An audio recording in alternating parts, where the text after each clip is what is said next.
Hi. So, my name's Ava, and I'm sure most of you know me. Pretty much everyone who follows me on this channel are people who know me. But for those of you who don't know me, my name's Ava. Hi. And today I'm going to be talking about Tourette's and my Tourette's, and just kind of, yeah. So the reason I wanted to make this video is because I haven't really recorded a lot of videos where my Tourette's was evident, and it has gotten a lot worse over the past, I want to say 6 months. And so I just wanted to pop on here and just explain the situation. So I guess the first thing I should start off with is, what is Tourette syndrome? Tourette syndrome is a neurological disorder that causes motor tics and vocal tics. There are other tic disorders that where someone will just have a motor tic or a vocal tic, but for Tourette's you have to have at least one motor tic and one vocal tic that you have. And it has to happen for over a year to be considered Tourette's. Otherwise, it's I don't remember what exactly it's called, but there's a different name for it if it's only like 1 year or less. Tourette syndrome can be called there's like several different like names or abbreviations used.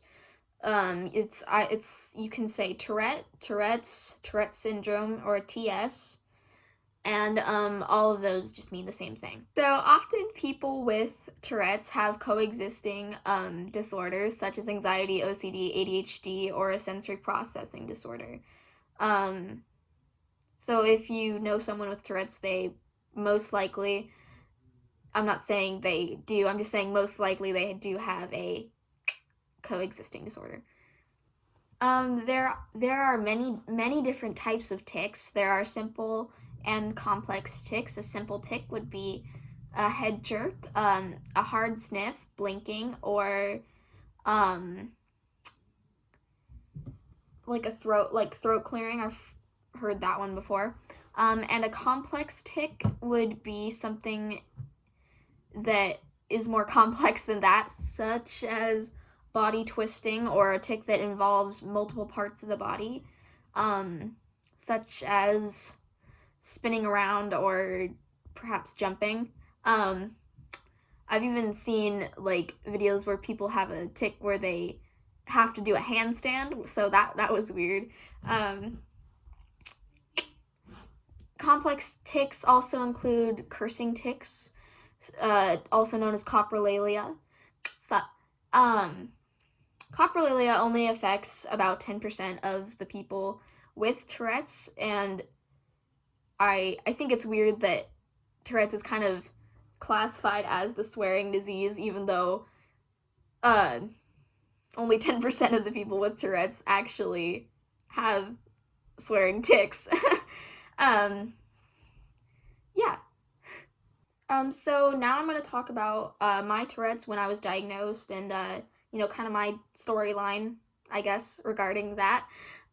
So I started noticing tics in early 2018, school year, like September 2018, sorry.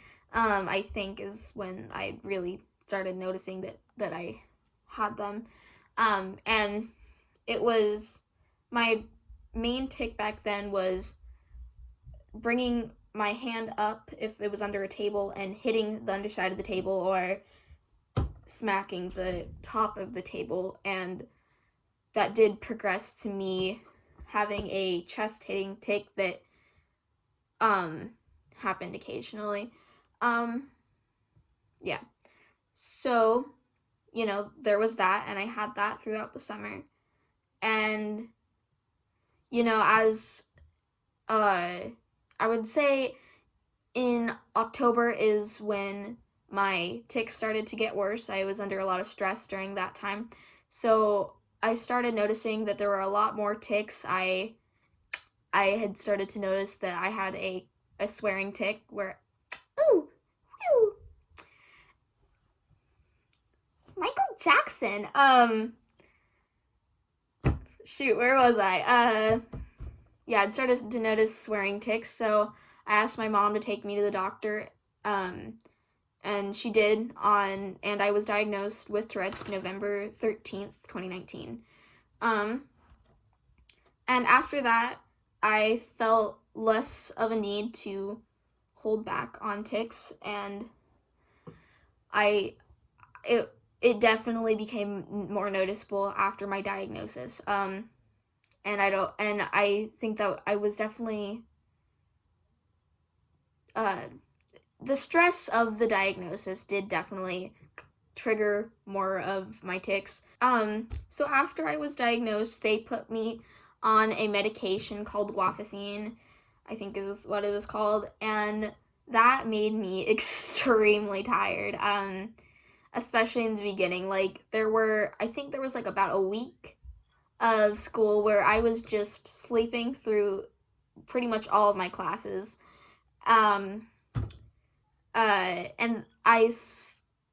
kept taking that until I think the start of quarantine, because like there was really no reason for me to be taking it if I wasn't gonna be in school. And I haven't gone back on guanfacine. Yeah. I would just like to say thank you for everyone who supports my channel. Mostly, like, it's people who know me, but, like, thanks. And I'd just like to say happy Tourette's Awareness Month. Tourette's Awareness Month goes from, like, May 15th to June 15th, which is kind of weird, but, you know, whatever. So, maybe I will be posting more videos about Tourette's, but, I hope this provided enough of a basic overview, to just say what's going on with me. And if you have any questions, please leave them down in the comments, and I will definitely do, like, a little answering video later on if you want. Make sure to like and subscribe, and if you want, turn on post notifications. Yeah, and thanks for watching.